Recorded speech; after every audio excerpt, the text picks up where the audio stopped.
شامی صاحب یہ ارشاد فرمائیے گا کہ چونکہ آپ نے کئی سفر کیے ہیں، اسفار حج آپ نے اختیار کیے ہیں، تو آپ کیا محسوس کرتے ہیں؟ آپ نے لوگوں میں ایسی کیا آپ کے مشاہدات ہیں؟ آپ نے دیکھا ہو کہ یار یہ چیز نہیں ہونی چاہیے تھی، یار یہ سفر حج کر رہے ہیں، یار انہوں نے یہ غلط کر رہے ہیں، یہ عمل، یہ انداز، یہ طریقہ، یہ لہجہ، یہ رویہ.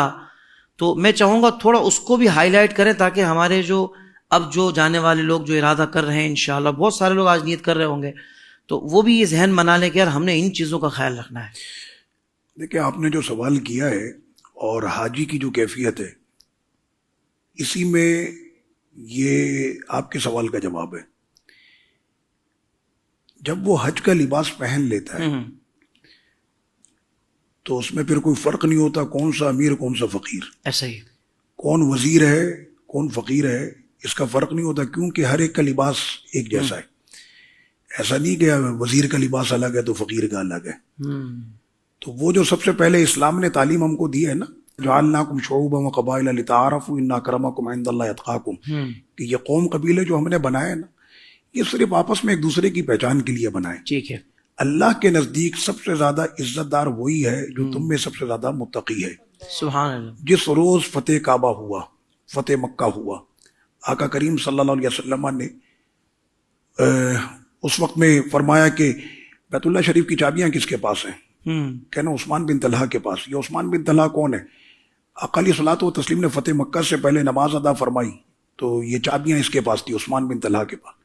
تو میرے سرکار علیہ السلام نے فرمایا مجھے چابیاں دو اور میں کعبے کا دروازہ کھول کے میں اندر جانا چاہتا ہوں، یا میں اندر نماز پڑھنا چاہتا ہوں. تو اس نے کہا کہ میں زمین کے پیٹ میں تو جا سکتا ہوں، یعنی قبر میں جا سکتا ہوں، مر سکتا ہوں، لیکن چابیاں نہیں دوں گا. آج وہ دن آ گیا تھا کہ آقا علیہ الصلوۃ والسلام فتح مکہ کے ساتھ آج یہ پوری ریاست میرے سرکار کے ہاتھوں میں، حضور کے غلاموں کے وہ سارے دربار رسول کے شیر جو ہیں وہ چاروں طرف کھڑے ہوئے ہیں. کیا کہنے. تو ایسے وقت میں آقا علیہ السلام نے سیدی فاروق اعظم رضی اللہ عنہ سے فرمایا کہ چابیاں کس کے پاس ہیں؟ آواز آئی کہ عثمان بن طلحہ کے پاس. آقا علیہ السلام نے فرمایا کہ اے عمر جاؤ، اگر آرام سے دے دے تو چابیاں آرام سے لے لینا، ورنہ پھر اپنے انداز سے لے لینا. اللہ. اب فاروقی جلال بھی تو ہے نا. تو سیدی فاروق اعظم جب گئے فرمایا چابیاں دو، کہنے نہیں دیتا. کہنے جانتے ہو کون ہوں؟ عمر ہے.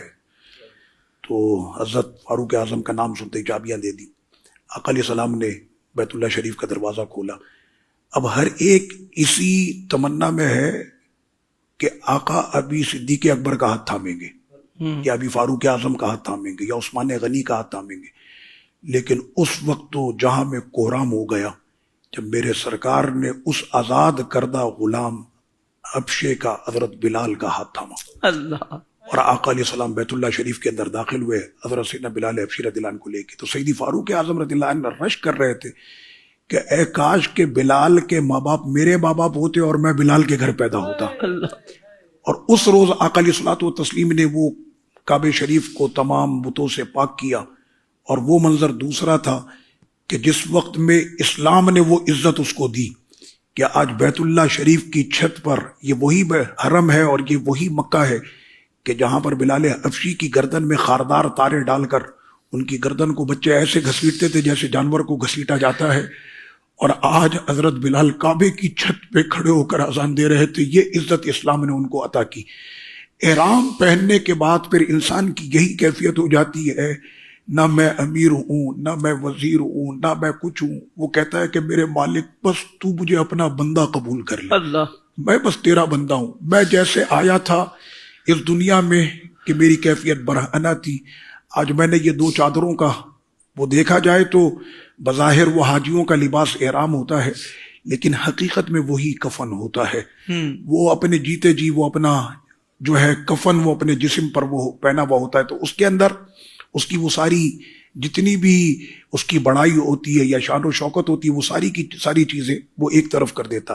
سوشل میڈیا پر اسلام کی صحیح تعلیمات جاننے کے لیے ابھی حافظ سائر قادری کا نیا YouTube channel Islamic digital studio subscribe کر لیں، اور ہاں نوٹیفیکیشن بیل آئیکن کو بھی پریس کر لیں تاکہ ہماری نئی ویڈیوز آپ تک بر وقت پہنچ سکے.